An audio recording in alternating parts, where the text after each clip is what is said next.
Hey, everybody, welcome to Mat Men, your source for all things professional wrestling. We have a very special show today. Of course, I'm joined by Rich Stamboli, my co-host. Hello. Hello, Rich. Hello. Love the shirt. Thank you. We're all in black today. Just like a cult, a beautiful cult. We're joined by the one, the only. Listen, this is awesome for me. I'm very excited for this. Billy Corgan from the NWA Wrestling, obviously. The Smashing Pumpkins, the soundtrack to my youth, I guess. I think everybody's youth in our yeah. What's going on, Billy? Well, it's my birthday, so Happy birthday! Happy birthday!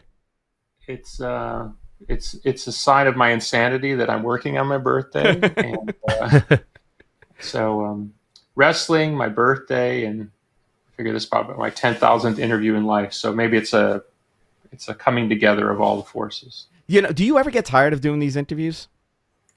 You know, I never get tired of talking about wrestling. I think with music, after so many years, it sort of kind of grinds into a certain pattern. It's not a bad pattern because, you know, it usually starts off with like, oh, you're a legend, ... and gets into a lot of stuff that I guess they ascribe to you being a legend for.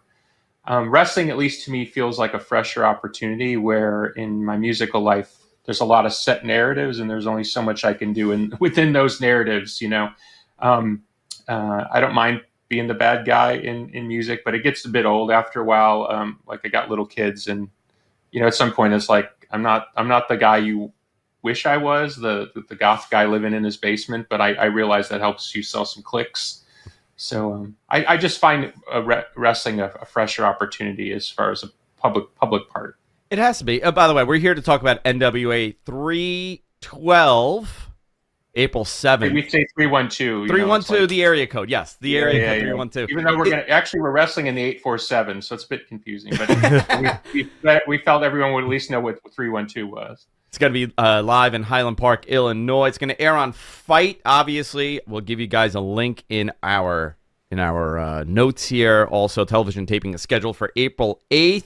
You can buy tickets at NWA Tix. That's TIX.com. Also, part of the proceeds, will go to the Highland Park Community Fund, which I want to talk to Billy about. Billy, you know, there's so many different things I want to ask you, but and I'm sure you've been asked this, but you know, for me, there was one moment in professional wrestling I was like, you know, I absolutely love this. Like, this is something I absolutely love. What was that for you? What was the moment that you know, what was the match? What were you watching that you thought to yourself, this is something I really, it turned something on for me, and it's something I absolutely love. You know, I grew up watching wrestling as a kid in Chicago, and you know, I have a lot of memories there, but I never thought I would end up working on the professional business part of the equation. I think for me, that magical moment was probably going to an ECW show about 1999. I walked backstage. I'd been invited to go to a show, and I walked backstage. And as soon as I got there, I looked over there, and there's Sandman, there's Tommy Dreamer. I asked to go to the washroom. I go in, there's Raven doing his makeup. It's like I found myself sort of in this crowd of people who many of I know personally and work with to this day, Bully being one of them. And I felt like I sort of belonged, but I can't explain to you why I belonged. It was a similar feeling I got when I walked into clubs playing in a band.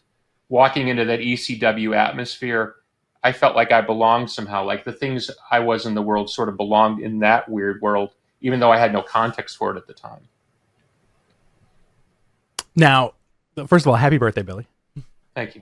Is this the only day of the year that you want to go by Patrick? Since it's also St. Patty's Day.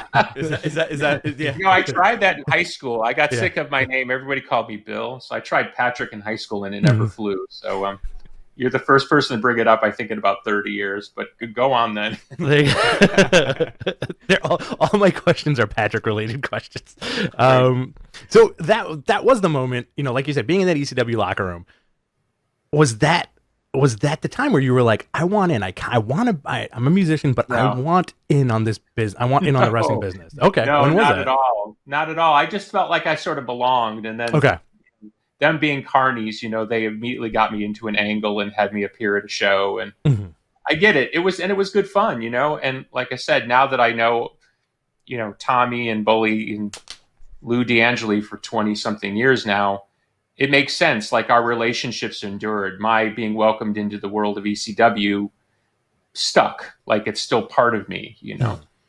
Um, and then after that, I would go to like, you know, TNA shows down in Nashville when the Jarretts were running, you know, the weekly pay-per-view model and stuff like that. And, you know, like people like Jerry Lynn and Just Incredible were wrestling there. So then I got to meet other people that were in TNA, whether it was James Storm or whoever, you know, and that, you know, eventually one day led to me working for TNA. So there was no magical moment, but if you said pick one moment where you thought, okay, you sort of belong in this world. But no, look, wrestling as a business is a really messy business. I mean, you guys talk about it probably more than anybody.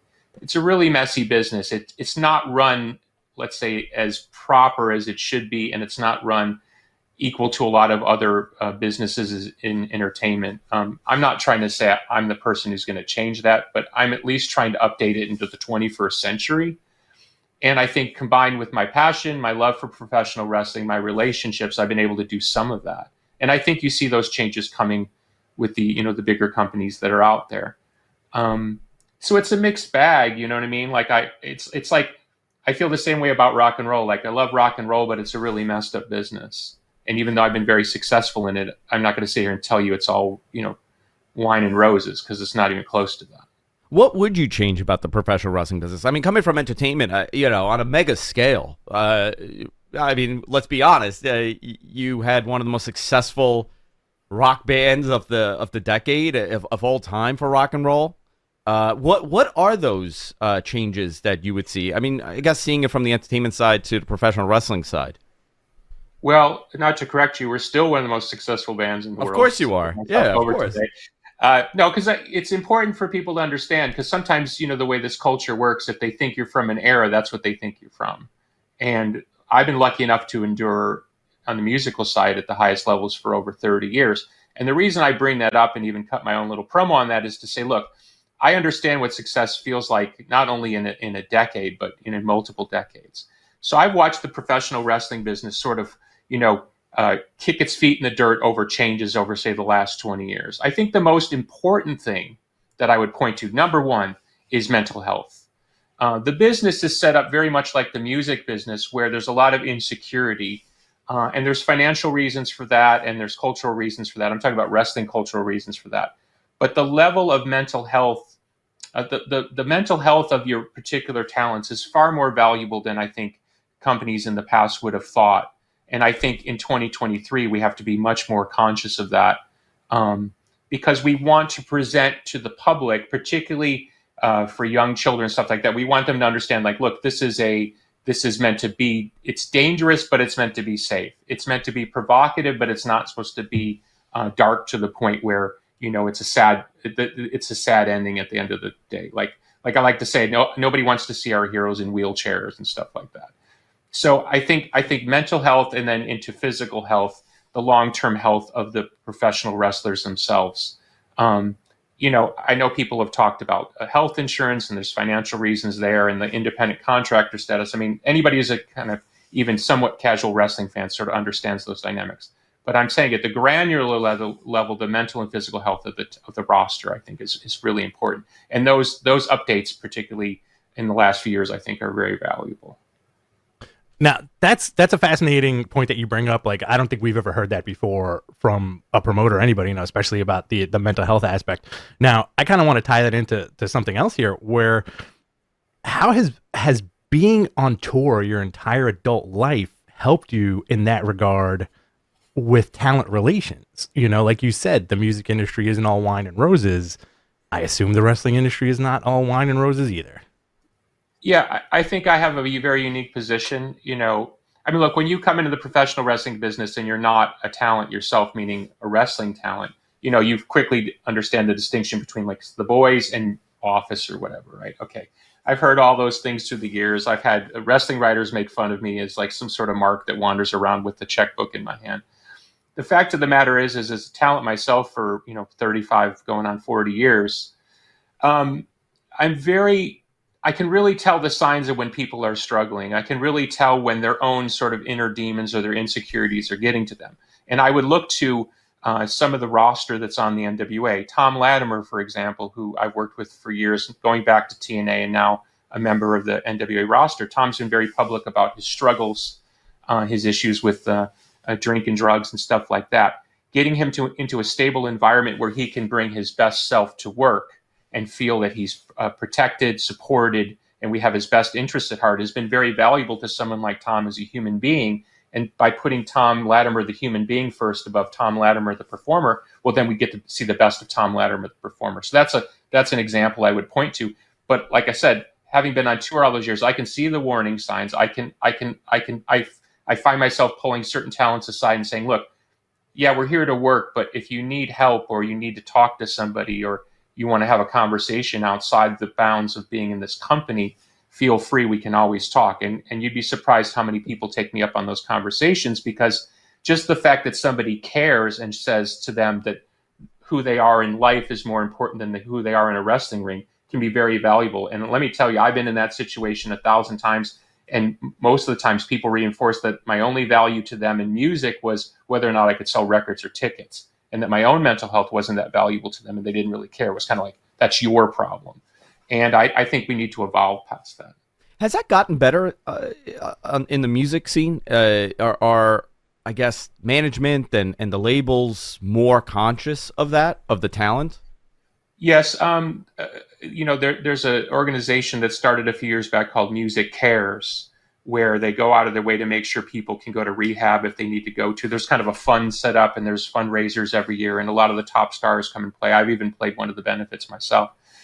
I think people have started to really realize that mental health in the entertainment business is a much more important component, not only to success, but longevity, than anybody would have imagined. I think being able to come out of the shadows on the entertainment side, so I guess I'm talking generally about music, but you can talk about wrestling, people being able to come out and say, this is who I am, this is what I've struggled with, and be able to talk about that in the public side and not be punished for it on the professional side. I think that's a real evolution recently. Yeah, that's fantastic to hear, because you hear all the bad stories and you rarely hear the positives of, who's doing what to kind of change that negative narrative with entertainment, with pro wrestling too. Now I mean, you own the NWA, you're a professional wrestling promoter. Sometimes life takes you down paths that you never saw happening. I always say, like, this is something from my childhood that I was never able to let go, and that's why I'm doing this. I talk about it. When you decided to, purchase the NWA, was that a difficult decision for you to make, or was it just, okay, this is something I really want to do and I'm going to move forward with it? I tried to buy TNA, and that turned into a whole huge lawsuit, which was very public, and everybody's friends now. But at the time, it was very acrimonious, and I thought I was done with professional wrestling after that because, as I said quite publicly, the forces at play at that particular time tried to steal millions of dollars from me. It left a pretty bitter taste in my mouth, particularly people I would have considered at the time friends. So when the opportunity came up to buy the NWA, I was like, I don't know if I really want to get back in the professional wrestling business. But I found it impossible to pass up the opportunity to own such an important and august brand. And of course, people, they chided me for buying 3 worthless letters and stuff like that. And then when the NWA didn't come back and I didn't blow, $50 million out the gate, and it wasn't Dusty and Arn and Magnum all over again, then suddenly I was supposed to live up to a legacy that was 30 years before and was in a different set of economics. And by the way, it was before McMahon took over the whole business and changed the game forever. So I've had to go through all that, and there's been different times, particularly during the pandemic, where I really questioned my sanity. But by and large, brick by brick, I've been able to build something sort of like, I don't want to say in my image, but like in the image of what I want a professional wrestling company to be. And that's what I say behind the scenes. Like, if we're going to succeed, we're going to succeed the right way, and we're going to do it this way. And if it works, great. And if it doesn't, well, then it just doesn't work. It sets a different tone in the company. That success is important, but it's not success at all costs. And obviously, we've talked about mental and physical health. That's part of it. You have to demonstrate that. I can't tell you how many times the wrestlers come to me on a taping day or something and say, hey, man, I'm really banged up. And I'll say, you know what? Don't worry about it. I'll protect you. I'll move the book in around and we'll take care of it. Just the look on their face that, like, you're not going to make me go out there and kill myself for some TV segment. I can't speak to their other experiences in the thing, but that's the way we try to run the NWA. And of course, people pull me aside sometimes and say, how do you know you're not being worked? And and I say, okay, well, then I gotta live with that. I gotta live with myself.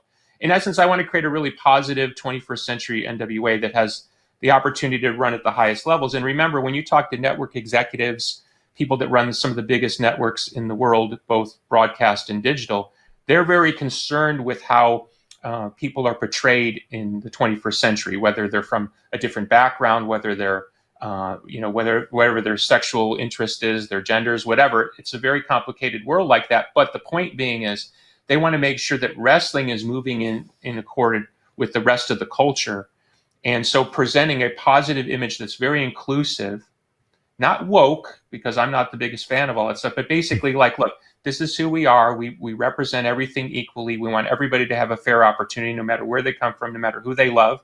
I think we represent that every day that we run the company. And then that becomes something that people are comfortable to talk about being in business with, because they too have heard all the stories about wrestling in the 20th century going into the 21st.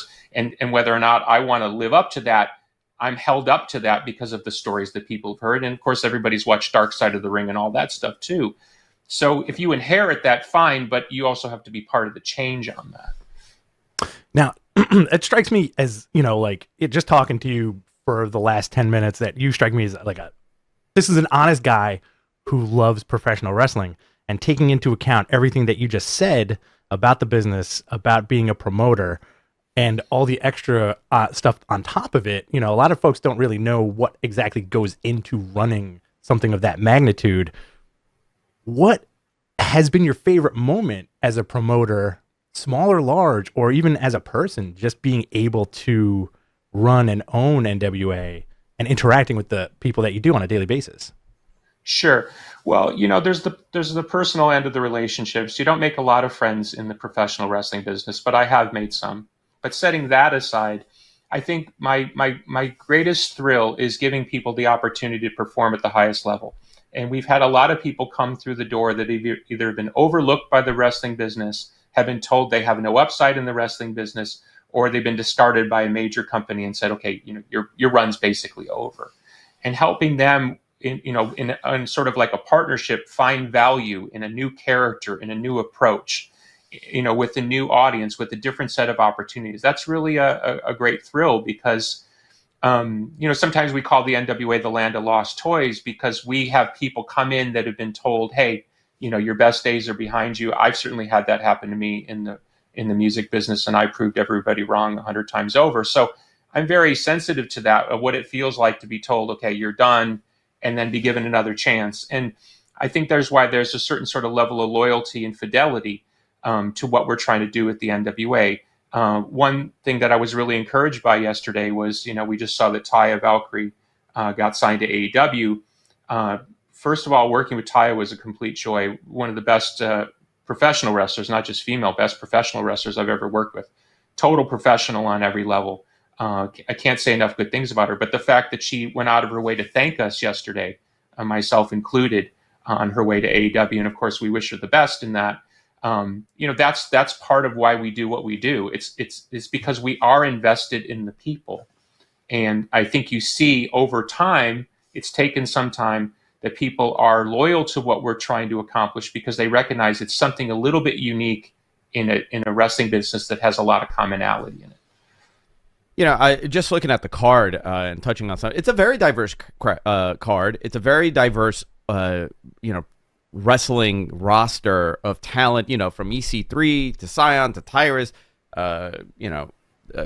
Chris Adonis. Some of that is it's interesting to watch the product, because I've been watching since you started, and I have to say I love the visuals of it. I love the old school feel of the studio show, but it's still modern. It feels modern. It doesn't feel like a nostalgia act. It just feels like it's supposed to look like this when I think of the NWA and what I'm watching.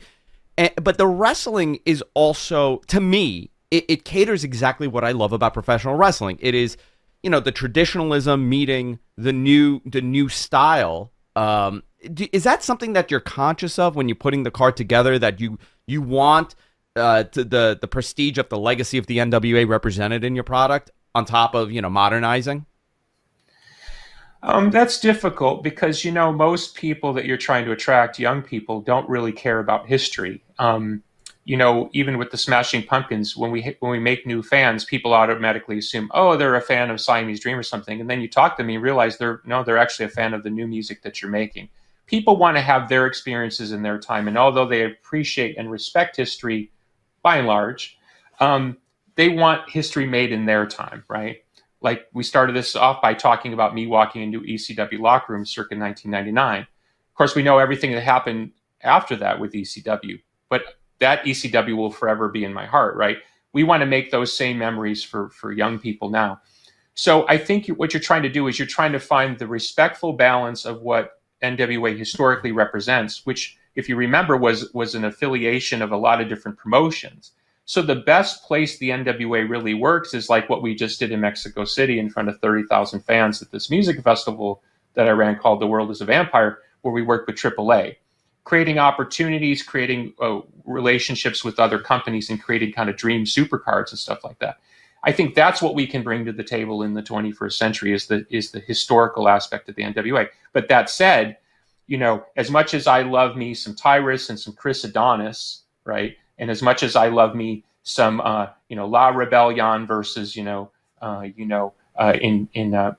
Mexico City, it was a Blue Demon Jr. and Vampiro. As much as I love that, I love even more that it's about Camille and La Rosa Negra and Kerry Morton and, Joe Alonzo. I love that we're bringing in this young generation. And in the cases of the young people, these are people that are offered opportunities, but the NWA they've chosen gives them the best opportunity to show the world they're a world-class athlete. And so that's the balance that I'm after. Does that make sense? It's like, yes, it's all good, and I love me some veterans, but at the end of the day, the NWA will rise with the young people because we have to attract a younger crowd and a younger demo than even maybe some of the other bigger companies. I imagine that there's got to be a crossover between NWA fans and I want to say Pumpkins fans, but I want to say like Billy Corgan's fans because you've had a million projects. No, no. Really, no, crossover. Really? I wish. In fact, it's my birthday wish. I wish more of my fans, my musical fans, were willing to give the NWA a chance. What's been nice about it is when the fans do give it a chance, they almost always come back and say, I'm either now a wrestling fan or I'm not a wrestling fan, but I really enjoy what you're doing and I can understand why you do it. So I respect it now, where before I just thought it was this kind of strange thing. That was my wife last night. Huh. My wife and I, Billy, honestly, last night we just, I had a glass of wine and all of a sudden I put on some of your music and then I was introducing her to the NWA and we got into it. We watched like 2 episodes of NWA Power. One was NWA USA and the other one was Power. We just went through it. I was like, it's so easy to watch it. Yeah. And it's fun, man. It's professional wrestling. It's exactly what I grew up with. And you could tell your influence also in the presentation. I absolutely love it. And it was great, last night. And it was an introduction to her. And she's like, you know what? I would watch this. This came to New York. I want to go.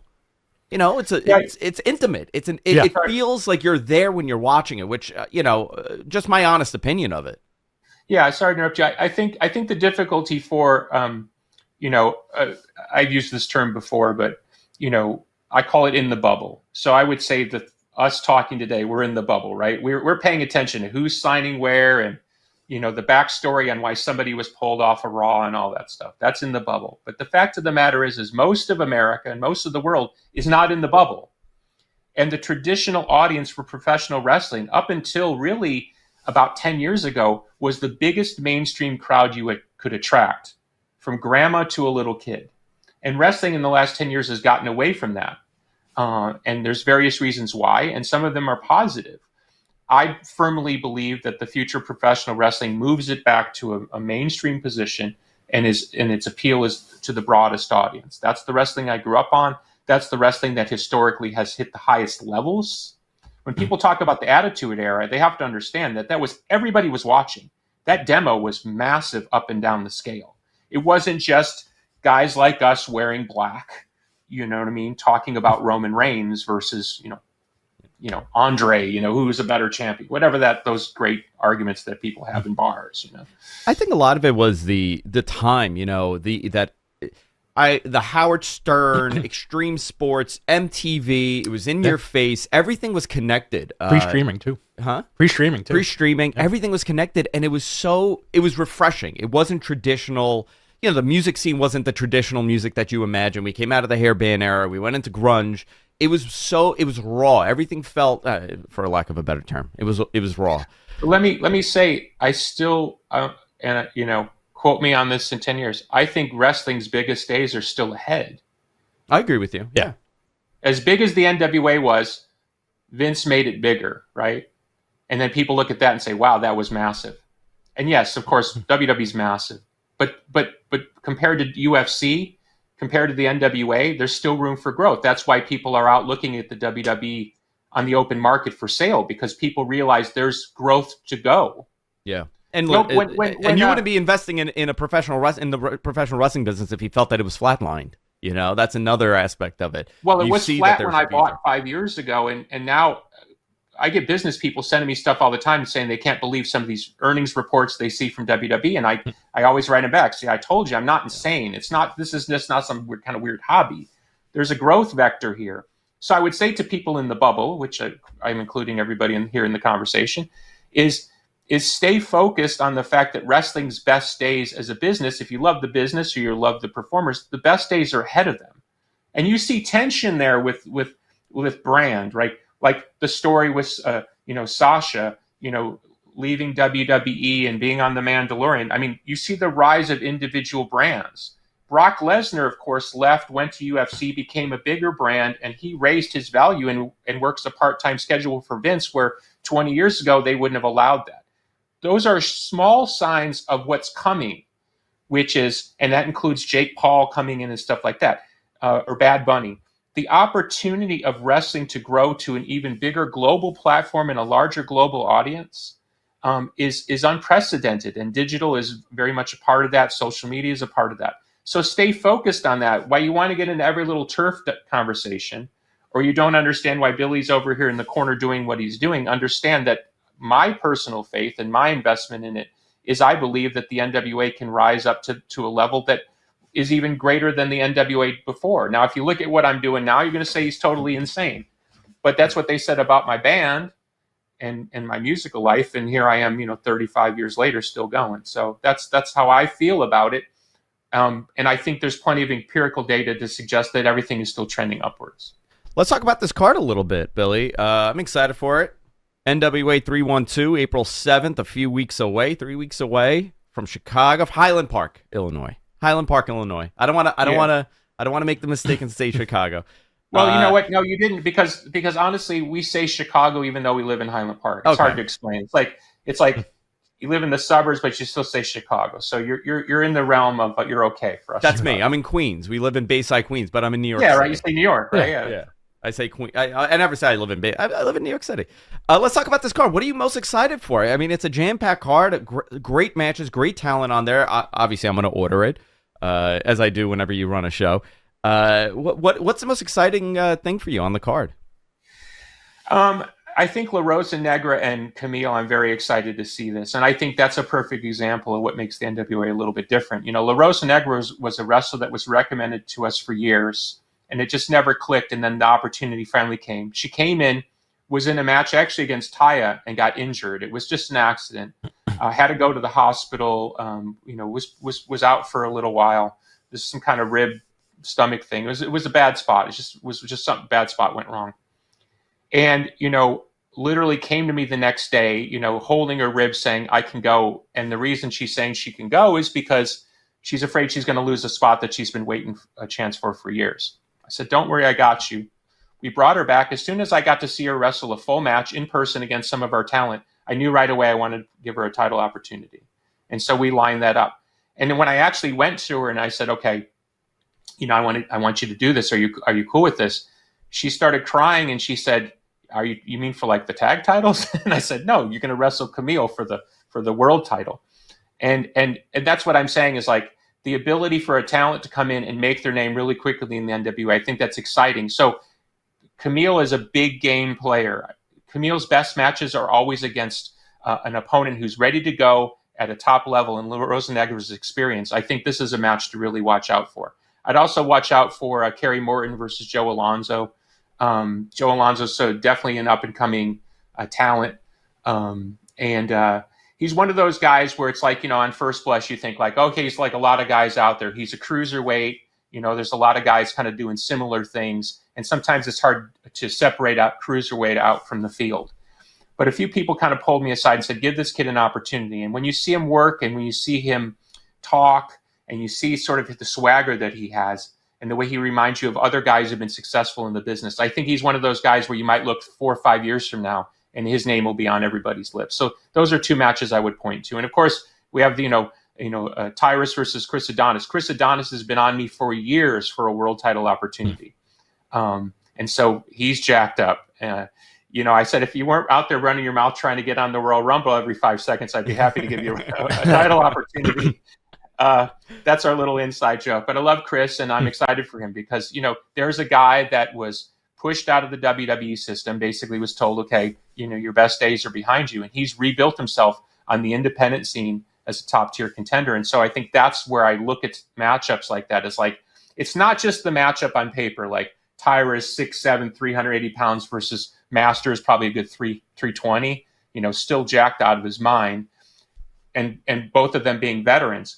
But it's can they raise to that other level where people who doubt what they can do in the big game moments, can they show that they belong there? And that's what takes me back to an ECW when you would see an RVD versus a Jerry Lynn, and you would watch them in a show elevate to another level, and that's how people make their names.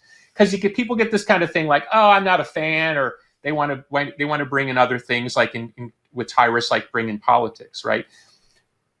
I look at it as a promoter as I'm going to put these 2 guys in a spot. Can they elevate? And by elevating themselves, can they elevate the NWA and quiet the discussion that they don't, quote unquote, belong there? And that's how you make your oats in the professional wrestling business, as a booker, as a promoter, and for the talent.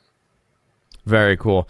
I know we're running out of time here. I'm excited for this. I wanted to ask you about my birthday. You guys are keeping me for my birthday celebration. I know. What are you doing today? Yeah, what are you doing for your birthday?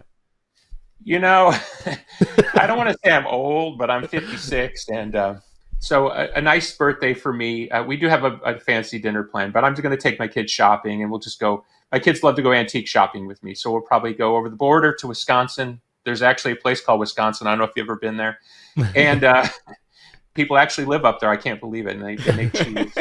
And so we'll go up there and do some shopping and then a fancy dinner later. But thank you for asking. I love it. I awesome. love it. This was great. I had a great time talking to you about this. I know we're out of time. It's your birthday. For more information, obviously, you could get it in our notes here. And talk before we wrap up. Talk to me about the Highland Park Community Fund and how the proceeds are going and what they've been doing.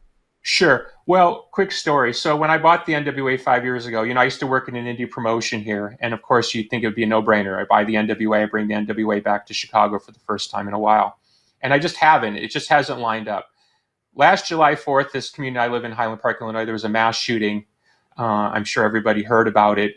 I think this person fired 83 or 86 rounds into a crowd of 3,000 people in a 4th of July parade. Some of my friends, some people work next door to my business. I have a tea house here.